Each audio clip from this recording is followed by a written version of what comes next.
परसबागेंतल्यो कोंबडी पालन आनी ताचें अर्थशास्त्र.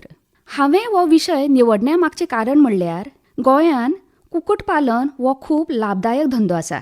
कारण गोंयाचें पोशक वातावरण, तांत्यांची जी मागणी ग्रामीण लेवलाचेर, त्याच पद्दतीन पर्यटकांची जी मागणी आसा ती, कमी गुंतवणूक, रोजगाराची संदी आनी बरो मोबदलो. परसबागेंतल्यो कोंबडी पालन म्हळ्यार घरा फाटल्यानचो जागो जो आसता त्या जाग्याचेर कोंबडी पाळप. ह्या पद्दतीन कोंबड्यो मोकळी फिरतात आनी उरले सुरलेलें जेवण, धान्य आनी मातीतली किडी खातात. ही एक खूब जुनी म्हणजे पोरणी पद्दत जावन आसा आनी ग्रामीण भागांत ही खूब उपयुक्त अशी पद्दत आसा. कालांतरान ह्या गोश्टीचो लोकांक विसर पडत चल्ला, म्हणून म्हाका दिसलें ह्या विशयाचेर हांवें सादरीकरण करचें.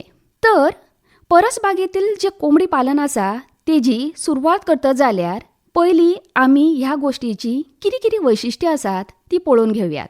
पयलीं म्हटल्यार कमी खर्चान हो धंदो सुरू करपाक मेळटा. कुटुंबाक तांतयां आनी मांस दोनीय मेळटा आनी जें मांस मेळटा तें स्टिरॉयड विरहीत आनी सेंद्रीय मेळटा. कोंबड्यो मोकळे जाग्यार फिरपाक शकतात आनी कमी देखभाली भितर आमी ताचो सांबाळ करपाक शकतात. ह्या पद्दतीन कुटुंबाक पोशण आनी उत्पन्न दोनीय मेळटा. परसबागेंतल्यो कोंबडी पालन करतना कांय बाबयो लक्षांत घेवप खूब गरजेचें आसा. पयली सुवातेर योग्य जातीची निवड करप. गोंयांत उश्ण हवामान आसा, म्हणून देशी कोंबड्यो, गिरीराजा, वनराजा ह्यो ज्यो जाती आसा त्यो खूब उपयुक्त आसात.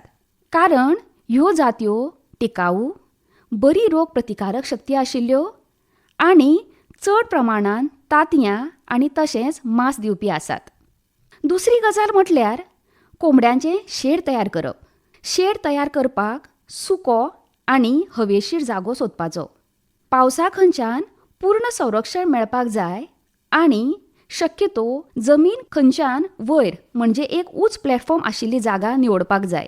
त्याच बरोबर रातचें बसपाक कोंबड्यांक असो लांबसो दावणो जाडसो दवरपाक जाय, जेचेर तीं आराम करपाक शकतलीं. आतां खाण आनी पीण पळोवयात. कोंबड्यांक धान्य, तांदूळ, मको आनी इतर कडधान्य दिवपाक जाय. घराच्या भोंवताली आशिल्ले किटक, गांयडोळ खाल्ल्यान रोगमुक्त वातावरण आनी परिसर निवळ उरता. तेच बरोबर निवळ उदक निवळ आयदनांक सदांच उपलब्ध करून दिवप आनी उदक सदांच उथळ आयदनांक दिवपाचें, जेणे करून सगळीं पक्षी वेवस्थीतपणे पाणी पितलीं. आरोग्य आनी लसीकरण. कोंबड्यांक वेळेर लसीकरण करप खूब गरजेचें. सामान्यतः राणीखेत रोग, फावल पॉक्स रोग पळोवण्यात येता. ताका लागून योग्य ती काळजी वेळेक घेवपाचें गरजेचें आसा. एखादो पक्षी बाधित सापडलो जाल्यार ताका दुसऱ्या पक्षां पासून वेगळे दवरप योग्य. शेड स्वच्छ दवरप आनी वेळचे वेळी कचरो काडपाक जाय. आतां पळोवया तांतयांचें उत्पादन. एक पूर्ण तयार जालेली कोंबडी म्हयन्याक सादारणतः 15 ते 20 तांतये दिता. तांतयांची जी क्वॉलिटी आसा म्हणजे प्रत ही बरी आसप खूब गरजेचें आसा. तर आजच्या ह्या सत्राचें निश्कर्श अशें की कोंबडी पालन हें कमी गुंतवणूक, बरो परतावो दिवपी वेवसाय. योग्य नियोजन, आहार, लसीकरण आनी मार्केटिंग केल्यार बरो मोबदलो मेळपाक हो धंदो खूब उपयुक्त जावन आसा.